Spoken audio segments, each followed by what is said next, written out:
Elle leur jeta du pain tendre, et ils ne lui firent aucun mal.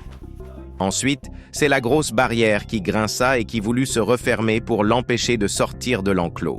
Mais comme sa tante le lui avait dit, elle lui versa toute une burette d'huile sur les gonds et la barrière s'ouvrit largement pour la laisser passer.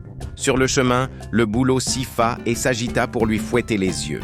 Mais elle noua un ruban rouge à son tronc et le bouleau la salua et lui montra le chemin. Elle courut, elle courut, elle courut. Pendant ce temps, le chat s'était mis à tisser. De la cour, Baba Yaga demanda encore une fois « Tu tisses, ma nièce? Tu tisses, ma chérie ?»« Je tisse, ma vieille tante, je tisse », répondit le chat d'une grosse voix. Furieuse, Baba Yaga se précipita dans la maison. Plus de petite fille, elle rossa le chat et cria « Pourquoi ne lui as-tu pas crevé les yeux, traître ?»« Hé !» dit le chat. « Voilà longtemps que je suis à ton service et tu ne m'as jamais donné le plus petit os, tandis qu'elle m'a donné du jambon. » Baba Yaga rossa les chiens. « Hé !» dirent les chiens. « Voilà longtemps que nous sommes à ton service et nous as-tu seulement jeté une vieille croûte, tandis qu'elle nous a donné du pain tendre. » Baba Yaga secoua la barrière. « Hé !» dit la barrière. « Voilà longtemps que je suis à ton service et tu ne m'as jamais mis une seule goutte d'huile sur les gonds, tandis qu'elle m'en a versé une pleine burette. » Baba Yaga s'en prit au boulot. « Hé !» dit le boulot. « Voilà longtemps que je suis à ton service et tu ne m'as jamais décoré d'un fil, tandis qu'elle m'a paré d'un beau ruban de soie. »« Et moi ?» dit la servante, à qui pourtant on ne demandait rien.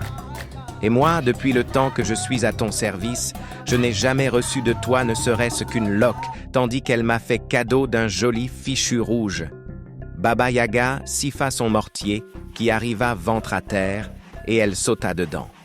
Jouant du pilon et effaçant ses traces avec son balai, elle s'élança à la poursuite de la petite fille à travers la campagne. La petite flêle colla son oreille contre la terre. Elle entendit que Baba Yaga approchait. Alors elle jeta la serviette qui se transforma en une large rivière. Baba Yaga fut bien obligée de s'arrêter. Elle grinça des dents, roula des yeux jaunes, courut à sa maison, fit sortir ses 3 bœufs de l'étable et les amena près de la rivière. Et les bœufs burent toute l'eau jusqu'à la dernière goutte. Alors Baba Yaga reprit sa poursuite. La petite fille était loin. Elle colla l'oreille contre la terre. Elle entendit le pilon sur la route.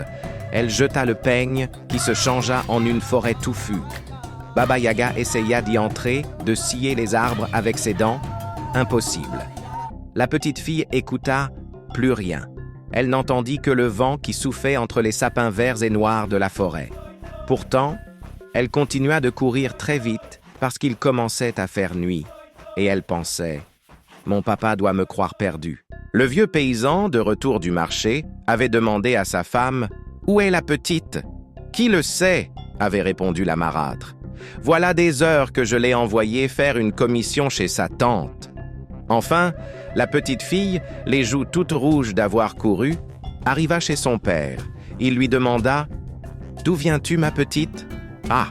dit-elle. « Petit père, ma mère m'a envoyé chez ma tante chercher une aiguille et du fil pour me coudre une chemise. Mais ma tante, figure-toi que c'est Baba Yaga, la cruelle ogresse. » Et elle raconta toute son histoire.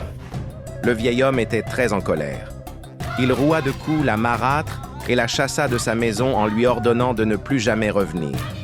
Depuis ce temps, la petite fille et son père vivent en paix. Je suis passé dans leur village, ils m'ont invité à leur table, le repas était très bon et tout le monde était content. Aimez et abonnez-vous pour soutenir la chaîne.